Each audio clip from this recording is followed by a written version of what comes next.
right, so can you share with us who you are and what you do? Yeah, so I'm Thor Gutierrez. I'm an engineer and I'm the CEO and co-founder of Sirona Technologies. So we're a company that builds machines that remove CO2 from ambient air.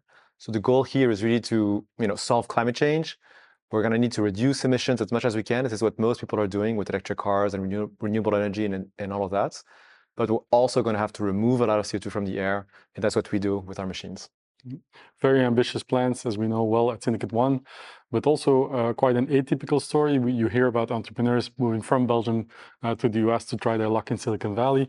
You kind of did the opposite. You were an engineer at Tesla, came to Belgium to build this company. What was the reasoning behind that?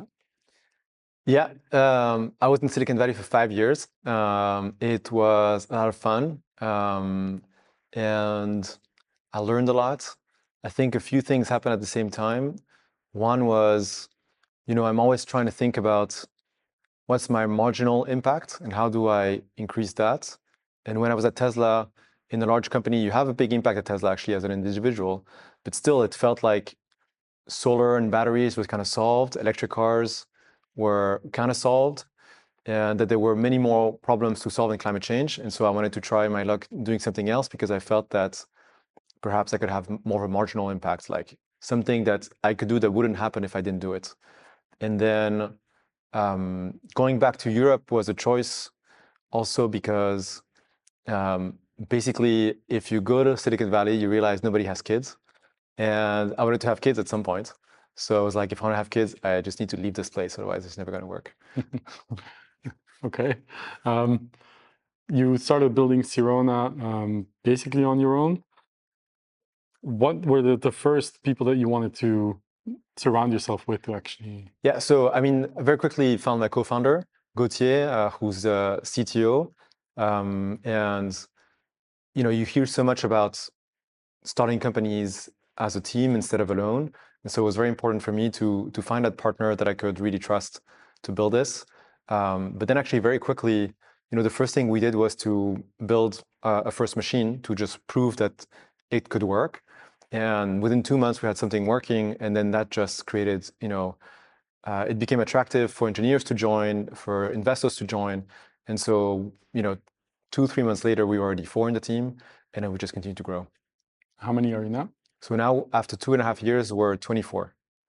And do you see yourself growing quite a lot in terms of people, or can you manage to scale the company exponentially with a smaller team? Yeah, it's interesting. I mean, one of the big lessons that I learned from Tesla is that you can do much more and much faster with a small and lean team of exceptional engineers.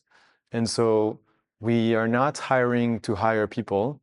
We hire whenever we feel that we're completely in over our head in a particular topic and we need more people to help us. But in general, we'll try to stay very lean because, as I mentioned, I think we can do much more and much faster. Beyond that, something that you hear a lot is that you probably don't want to more than double every year because you want to keep the culture, and culture is super important for us as well. And so in any case, I don't think we'll ever more than double per year, or we'll try to stay below that.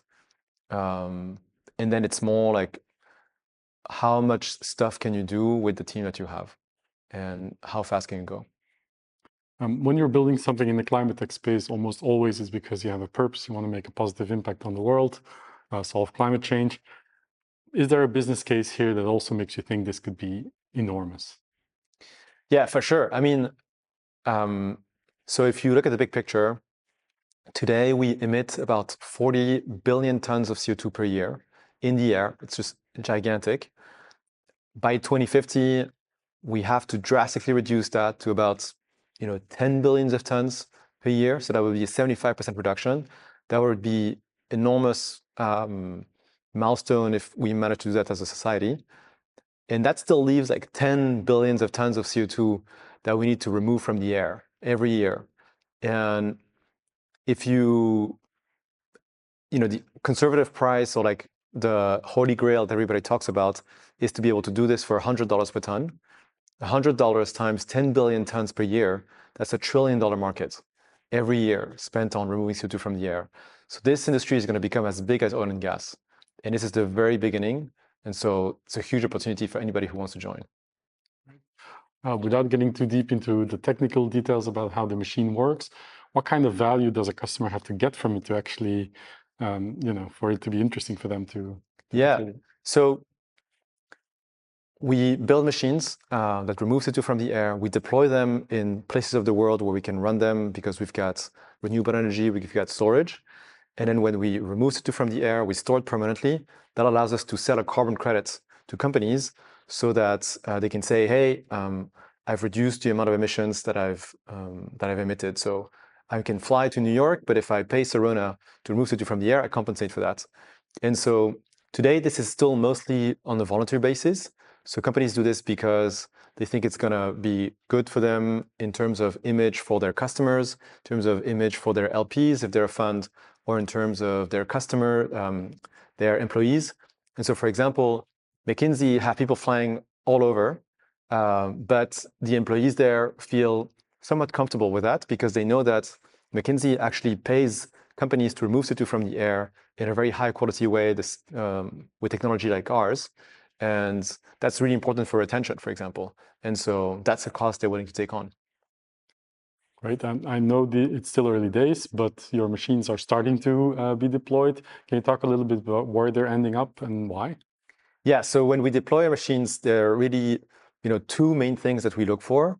The first one is we need an abundance of renewable energy. These machines consume a lot of energy, and it needs to be clean energy. Otherwise, we end up emitting more CO2 than we capture. So we got to go and look for those places where there's a lot of clean energy. Fortunately, there are a bunch of places like that in the world. For example, in Kenya, the grid is already 90% renewable. It's mostly geothermal and wind and hydro. But if you go to Norway, it's also 95+% hydro. So those places exist. And then the second aspect is we're looking for a place where we can store CO2. So we're going to get CO2 out of the air. We're going to produce like a pipe with CO2 coming out, basically. And if we want to store that in a faraway place, we're going to pay a lot of money in transport to transport that CO2. So ideally, we go to places where we can store it directly there.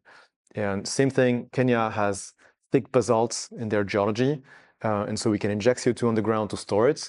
Norway will also have pipes going to the North Sea and storing CO2 in the North Sea. And so those are the two things we'll look for: abundance of clean energy and then storage capacity.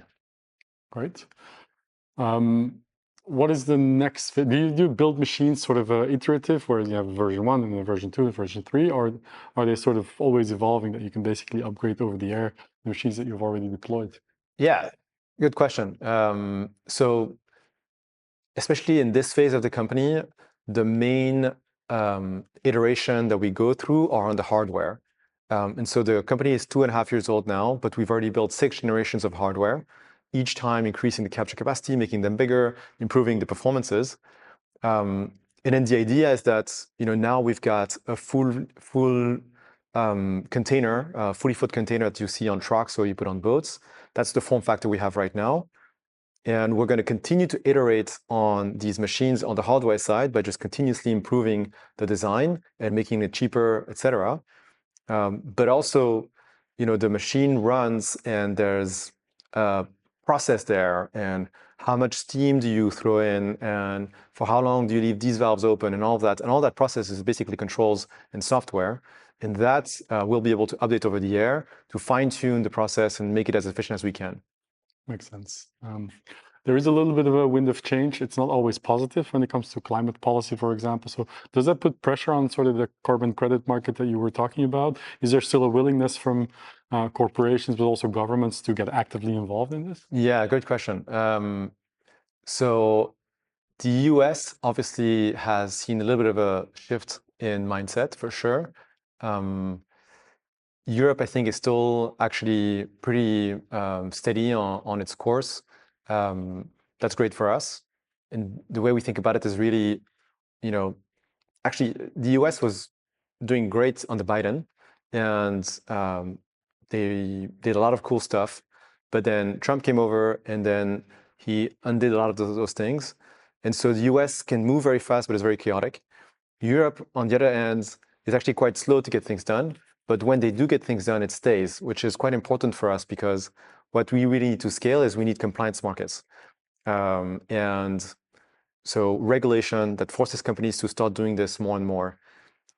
And so we know we're going to get this in Europe, and we know it's going to be stable when it's there. And that's going to be really key to help show the demand and help us finance all of our CapEx and build out these machines. So we're happy that actually we're in Europe because Europe is staying on its course. But I will say, indeed, a lot of the buyers of these carbon credits were in the US. And so there is sort of a question mark for a lot of them whether they should continue doing it. What we see, though, is mostly that companies do continue to do it because it's core to their values and their culture, their company culture, but they will do it under the radar. They will just not publicize it anymore. For example, we just closed a contract with a huge private equity fund who is compensating for their travel emissions, and they just decided not to announce the deal because they don't want to take any risk in terms of getting flack from people who think that climate is over now. But they still did it. They So still did it, that's the exactly. important Yeah. So I think what we'll see is a lot of it will happen on the radar for some time, but I think it's going to continue. Yeah.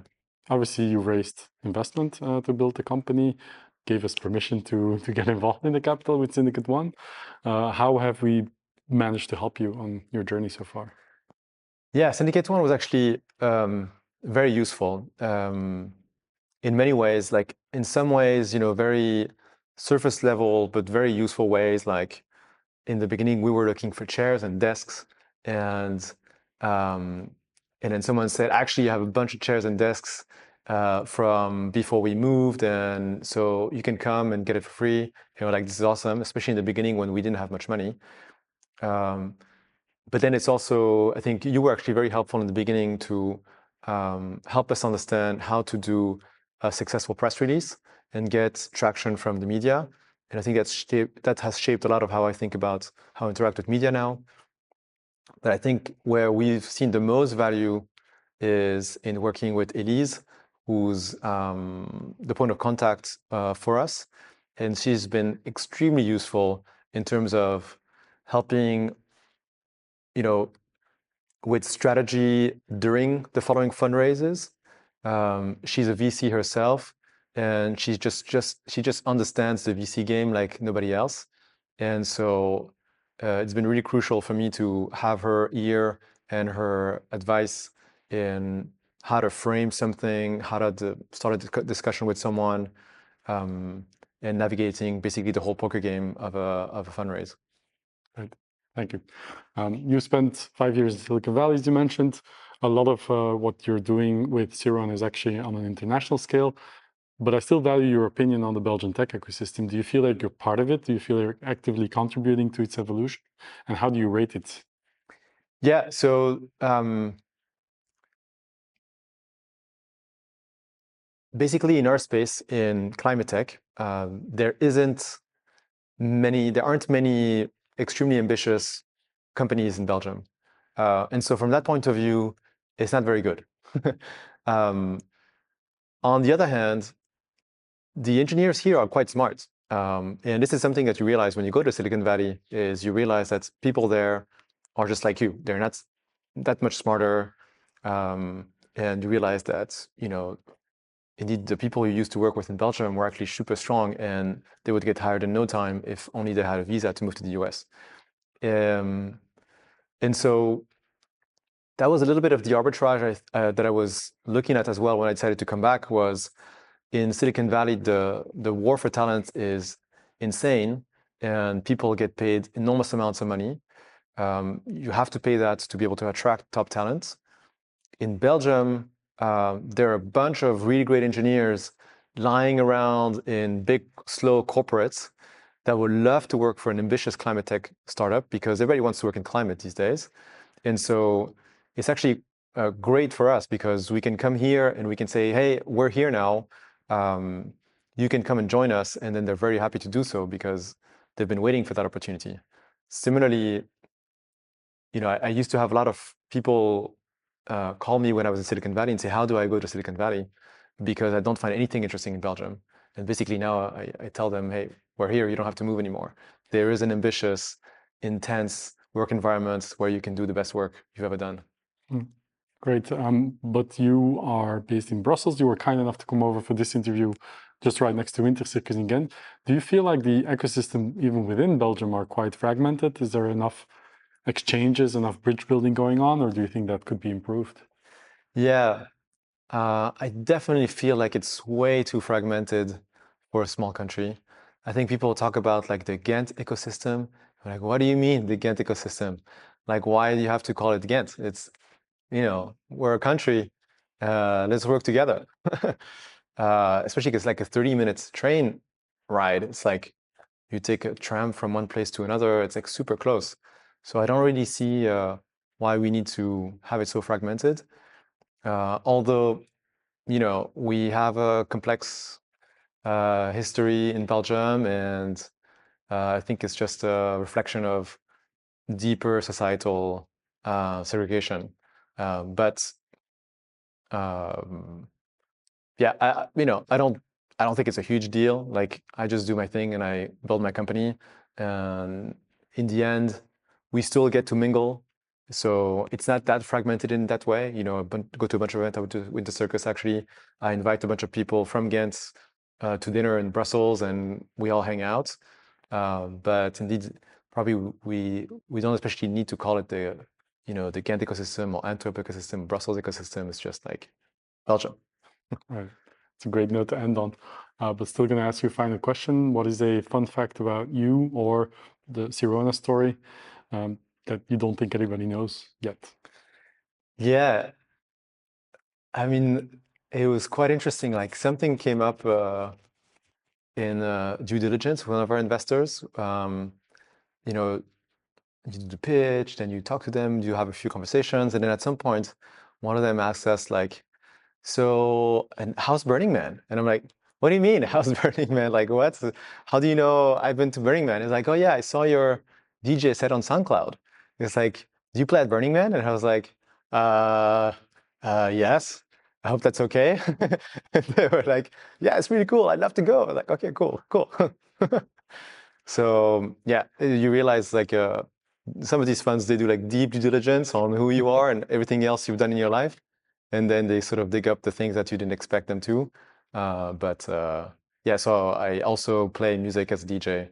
Call myself bedroom DJ, but had some good fun at Burning Man.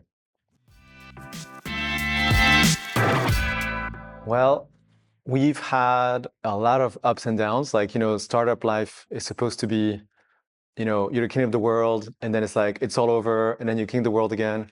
And so we've had a few moments where I think we were overconfident in other people's ability to execute. And so when you don't control the outcome because you're depending on someone else, I think you really have to think about hedging your bets. The best decision I made, I think, is to relentlessly remind the team that we are not going to compromise on talent, and that despite us suffering because we need more people, we're not going to hire people that we're not extremely happy about. When I was in Silicon Valley, I remember hearing about 996, and it was coming from Chinese folks who were like, "We left China because over there it's 996 all the time and we can't take it anymore." And I was like, "Okay, interesting." And then yeah, when we were asking them, "Would you ever go back?" And they were like, "No way." Indeed, I mean, one of the questions we ask employees when we hire them is, how do you fare under pressure? Do you like working under pressure? Because this is going to be an intense work environment, and it's probably going to be the hardest job you've ever had, but it will be rewarding, and you'll do the best work you've ever done. And if they don't vibe with that, then we tell them that we're probably not a good match. And I think it's okay. People understand that, and so we basically filter so that people want to have the intensity. Now, exactly how many hours, that's not how we think about it. It's more like we set ambitious objectives and then people figure out how they get there. Typically, it means that there will be sprints, and but it's more like a relay race. So where some people are going to be on a sprint and then they give the baton to someone else, they're going to be on a sprint, etc. And so, yeah, like not everybody is sprinting all the time, but there are definitely some intense sprints, and people usually love it. Type 2 fun.